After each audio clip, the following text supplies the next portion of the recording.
Okay, we were in Ponovezhe, so to get a little bit of a background about the city and the Ponovezhe Rav, as mentioned, Ponovezhe Rav learned in Radin by the Chofetz Chaim. Rabbi Rosen also mentioned his shver learned in Radin. The Ponovezhe Rav was chavrusas with Rabbi Chanan. They learned together by chavrusa. Actually, there's an amazing story that the Ponovezhe Rav was learning with Rabbi Chanan, and they came across a certain achroin, and they didn't have access to the Sefer. They figured the Chofetz Chaim must have access to the Sefer. He quotes it all the time in the Mishnah Berurah. So they went to the Chofetz Chaim, Rebbe, could we borrow the Sefer? Chofetz Chaim says, I don't have that Sefer. Why would you think I have that Sefer? They said, Rebbe, you quoted in the Mishnah Berurah. He says, Chaval on all the Svarim that I quote in the Mishnah Berurah that I own. Most people say Chaval on Svarim they don't own. Chofetz Chaim says, I say Chaval on the Svarim I do own. Why? For me to own a Sefer, I have to pay money. For me to get money, I have to go to work. For me to go to work, I have to give up time from learning. So I should give up time for learning to have a Sefer on my shelf. Better to have Svarim in my head than Svarim on my shelf, the Chofetz Chaim says. Chaval on the Svarim that I do own. Anyway, that was the story the Ponovezhe Rav would say over. Just to get a glimpse of the eminence of the Ponovezhe Rav, before the war already, he was a Rav in Ponovezhe for 21 years, and he had been offered many prestigious rabbinic positions. He was offered to be the chief rabbi of Germany. He was offered to be the Rav in Dvinsk, in Grodno, in Frankfurt, and to everyone he said the same thing. His heart is with the people of Ponovezhe.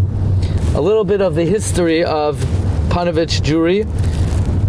Aside from Vilna, in the Kovna district, aside from Kovna itself, Ponovezhe was the biggest Jewish city. There were more than 13,000 people. More than half of the 13,000 people were Jewish. In the main part of the town, everyone was Jewish. All the businesses were owned by the Jews. You could imagine if all the businesses were owned by the Jews, the city basically was quiet on Shabbos. The community, as all good Litvaks, could not say the sh sound. So they ate fists on Shabbos, and they didn't wash, they vast. They went to vas, as they do in South Africa. Okay, the community of Ponovezhe was renowned for their chesed. So there were many chevros of chesed. You had chevros soimech noiflim, to give free loans to the poor. Chevros linas hatzedek was the general tzedakah collection. You had chevra hachnasas orchim, chevra kadisha, and there were 10 shuls in Ponovezhe. Different laborers belonged to different shuls. So if you were a shoemaker, you went to the shoemaker shul. If you were a fisherman, you went to the fisherman shul, the butcher shul.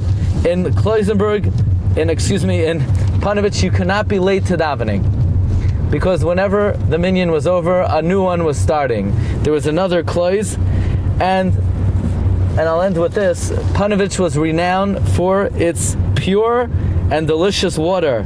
So in the middle of the courtyard of the shul, there was the pump, and they would carry the water in big barrels, and they sold the water by the bucket. But we know Ein Mayim Ela Torah, so if Ponovezhe was renowned for their pure and clear water, it was also renowned as a center of Torah and an Ir Ve'im B'Yisrael. And as we mentioned, even though it's a city that was utterly destroyed, but Gvilim Nisrafim V'Oisi Ois Parchais, and they found new Gvilim in the Ponovezhe Yeshiva that was founded by the Ponovezhe Rav in Bnei Brak.